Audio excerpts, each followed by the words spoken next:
ओम श्रीमन्नारायणाय नमः। नारायण नमस्कृत्य नर चैव नरोत्तमं देवी सरस्वती व्याप्तम ततो जयमुदीरयेत्। श्री विष्णु पुराण प्रथम अंश 5वां अध्याय। अविद्यादि विविध सर्गों का वर्णन। श्री मैत्रेय जी बोले, हे द्विजराज, सर्ग के आदि में भगवान ब्रह्मा जी ने पृथ्वी, आकाश और जल आदि में रहने वाले देव, ऋषि, पितृगण, दानव, मनुष्य, तिर्यक और वृक्षादि को जिस प्रकार रचा तथा जैसे गुण, स्वभाव और रूप वाले जगत की रचना की वह सब आप मुझसे कहिए। श्री पराशर जी बोले, हे मैत्रेय, भगवान विभु ने जिस प्रकार इस सर्ग की रचना की वह मैं तुमसे कहता हूँ, सावधान होकर सुनो। सर्ग के आदि में ब्रह्मा जी के पूर्ववत सृष्टि का चिंतन करने पर पहले अबुद्धिपूर्वक तमोगुनी सृष्टि का आविर्भाव हुआ।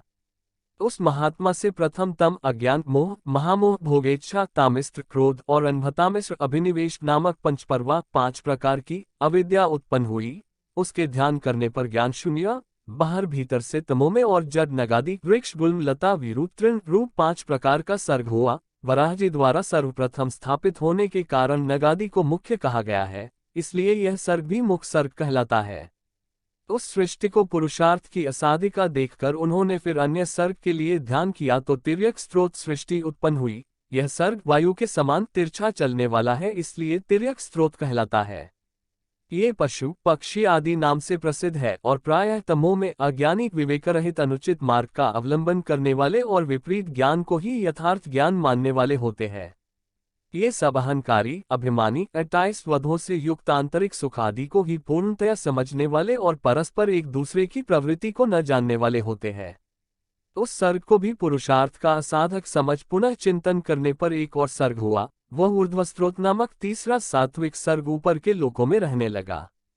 वे ऊर्ध्व स्त्रोत सृष्टि से उत्पन्न हुए प्राणी विषय सुख के प्रेमी, बाह्य और आंतरिक दृष्टि संपन्न तथा बाह्य और आंतरिक ज्ञान युक्त थे। यह तीसरा देव सर्ग कहलाता है।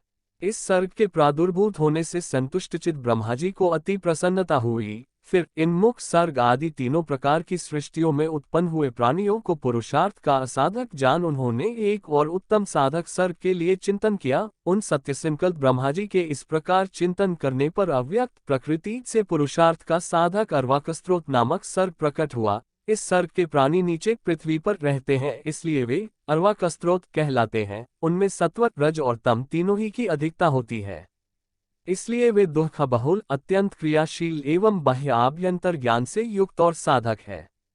इस सर्ग के प्राणी मनुष्य है। हे मुनिश्रेष्ठ, इस प्रकार अब तक तुमसे 6 सर्ग कहे, उनमें महतत्व को ब्रह्मा का पहला सर्ग जानना चाहिए।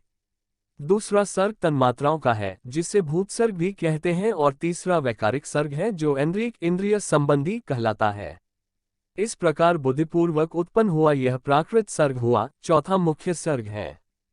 पर्वत, वृक्षादि स्थावर ही मुख्य सर्ग के अंतर्गत है। पांचवा जो तिर्यक स्त्रोत बतलाया उसे तिर्यक, कीट, पतंगादि योनि भी कहते हैं। फिर छठा सर्ग ऊर्ध्व स्त्रोताओं का है जो देव सर्ग कहलाता है। उसके पश्चात 7वां सर्ग अर्वाक स्त्रोताओं का है, वह मनुष्य सर्ग है। 8वां अनुग्रह सर्ग है, वह सात्विक और तामसिक है। ये 5 वैकृत विकारी सर्ग है, और पहले 3 प्राकृत सर्ग कहलाते हैं। 9वां कौमा सर्ग है जो प्राकृत और वैकृत भी है। इस प्रकार सृष्टि रचना में प्रवृत्त हुए जगदीश्वर प्रजापति के प्राकृत और वैकृत नामक हुए जगत के मूलभूत 9 सर्ग तुम्हें सुनाए। अब और क्या सुनना चाहते हैं? श्री मैत्रेय जी बोले, हे मुने, आपने इस देवादिकों के सर्गों का संक्षेप से वर्णन किया। अब हे मुनिश्रेष्ठ, मैं इन्हें आपके मुखारविंद से विस्तार पूर्वक सुनना चाहता हूँ। श्री पराशर जी बोले, हे मैत्रेय, संपूर्ण प्रजा अपने पूर्व शुभाशुभ कर्मों से युक्त है, अतः प्रलय काल में सबका लय होने पर भी वह उनके संस्कारों से मुक्त नहीं होती। हे ब्राह्मण, ब्रह्मा जी के सृष्टि कर्म में प्रवृत्त होने पर देवताओं से लेकर स्थावर पर्यंत 4 प्रकार की सृष्टि हुई। वह केवल मनोमय थी। फिर देवता, असुर, पितृगण और मनुष्य, इन चारों की तथा जल की सृष्टि करने की इच्छा से उन्होंने अपने शरीर का उपयोग किया। सृष्टि रचना की कामना से प्रजापति के युक्तचित होने पर तमोगुण की वृद्धि हुई, अतः सबसे पहले उनकी जंघा से असुर उत्पन्न हुए।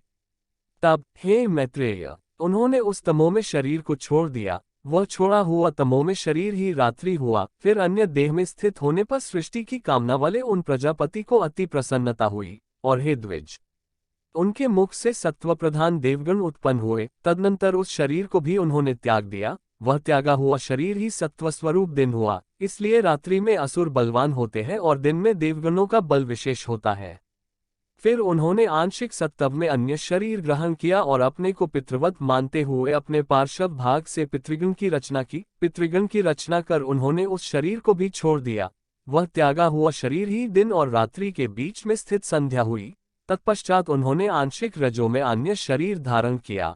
हे द्विज श्रेष्ठ, उससे रज प्रधान मनुष्य उत्पन्न हुए। फिर शीघ्र ही प्रजापति ने उस शरीर को भी त्याग दिया। वही ज्योत्सना हुआ, जिसे पूर्व संध्या अर्थात प्रातः काल कहते हैं। इसीलिए हे मैत्रेय, प्रातः काल होने पर मनुष्य और सायंकाल के समय पितर बलवान होते हैं। इस प्रकार रात्रि, दिन, प्रातः काल और सायंकाल ये चारों प्रभु ब्रह्माजी के ही शरीर है, तीनों गुणों के आश्रय है। फिर ब्रह्माजी ने एक और रजोमात्रात्मक शरीर धारण किया। उसके द्वारा ब्रह्माजी से क्षुधा उत्पन्न हुई और क्षुधा से काम की उत्पत्ति हुई। तब भगवान प्रजापति ने अंधकार में स्थित होकर क्षुधाग्रस्त सृष्टि की रचना की। उसमें बड़े कुरूप और दाढ़ी मूंछ वाले व्यक्ति उत्पन्न हुए। वे स्वयं ब्रह्माजी की ओर ही उन्हें भक्षण करने के लिए दौड़े। उनमें से जिन्होंने यह कहा कि ऐसा मत करो, इनकी रक्षा करो, वे राक्षस कहलाए, और जिन्होंने कहा हम खाएंगे, वे खाने की वासना वाले होने से यक्ष कहे गए। उनकी इन अनिष्ट प्रवृत्ति को देखकर ब्रह्माजी के केश सिर से गिरे गए और फिर पुनः उनके मस्तक पर आरूढ़ हुए। इस प्रकार ऊपर चने के कारण वे सर्प कहलाए और नीचे गिरने के कारण अहि कहे गए। तदनंतर जगत रचयिता ब्रह्माजी ने क्रोधित होकर क्रोधयुक्त प्राणियों की रचना की। वे कपिश, कालापन लिए हुए, पीले वर्ण के, अति उग्र स्वभाव वाले तथा मांसाहारी हुए। फिर गान करते समय उनके शरीर से तुरंत ही गंधर्व उत्पन्न हुए।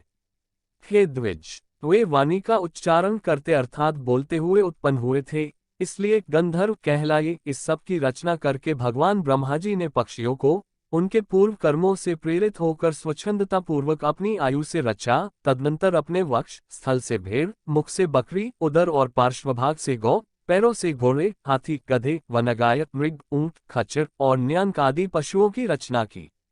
उनके रोमों से फल मूल रूप औषधियां उत्पन्न हुई। हे द्विजोत्तम, कल्प के आरंभ में ही ब्रह्माजी ने पशु और औषधि आदि की रचना करके फिर त्रेतायुग के आरंभ में उन्हें यज्ञादि कर्मों में सम्मिलित किया। गौ, बकरी, पुरुष, भेड़, घोड़े, खच्चर और गधे ये सब गांवों में रहने वाले पशु हैं। जंगली पशु ये है श्वापद, व्याघ्र आदि, दो खुर वाले वनगाय आदि, हाथी, बदन और पांचवें पक्षी, छठे जल के जीव तथा सातवें सरीसृप आदि। फिर अपने प्रथम मुख से ब्रह्माजी ने गायत्री, ऋक्, त्रिवृत्सोम, रथंतर और अग्निष्टोम यज्ञों को निर्मित किया। दक्षिण मुख से यजु, त्र्यष्टपुच्छन, पंचदश स्तोम, बृहत्साम तथा उक्थ की रचना की। पश्चिम मुख से साम, जगतीछन, सप्तदश स्तोम, वैरूप और अतिरात्र को उत्पन्न किया तथा उत्तर मुख से उन्होंने एकविंशतिस्तोम, अथर्ववेद, आप्तोर्यामान, अनुष्टुपछंद और वैराज की सृष्टि की। इस प्रकार उनके शरीर से समस्त ऊंच नीच प्राणी उत्पन्न हुए। उन आदिकर्ता प्रजापति भगवान ब्रह्माजी ने देव, असुर, पितृगण और मनुष्यों की सृष्टि कर तदनंतर कल्प का आरंभ होने पर फिर यक्ष, पिशाच, गंधर्व, अप्सरागण, मनुष्य, किन्नर, राक्षस, पशु, पक्षी, मृग और सर्प आदि संपूर्ण नित्य एवं अनित्य स्थावर जंगम जगत की रचना की। उनमें से जिनके जैसे जैसे कर्म पूर्वकल्पों में थे, पुनः पुनः सृष्टि होने पर उनकी उन्हीं में फिर प्रवृत्ति हो जाती है। उस समय हिंसा अहिंसा, मृदुता कठोरता, धर्म अधर्म, सत्य मिथ्या ये सब अपनी पूर्व भावना के अनुसार उन्हें प्राप्त हो जाते हैं। इसी से ये उन्हें अच्छे लगने लगते हैं। इस प्रकार प्रभु विधाता ने ही स्वयं इंद्रियों के विषयभूत और शरीर आदि में विभिन्नता और व्यवहार को उत्पन्न किया है। उन्हीं ने कल्प के आरंभ में देवता आदि प्राणियों के वेदानुसार नाम और रूप तथा कार्य विभाग को निश्चित किया है। ऋषियों तथा अन्य प्राणियों के भी वेदानुकूल नाम और यथायोग्य कर्मों को उन्हीं ने निर्दिष्ट किया है। जिस प्रकार भिन्न भिन्न ऋतुओं के पुन आने पर उनके चिन्ह और नाम रूप आदि पूर्ववत रहते हैं, उसी प्रकार युगादि में भी उनके पूर्व भाव ही देखे जाते हैं। सिसृक्षात शक्ति सृष्टि रचना की प्रारब्ध की प्रेरणा से कल्पों के आरंभ में बारंबार इसी प्रकार सृष्टि की रचना किया करते हैं। इति श्री विष्णु पुराणे।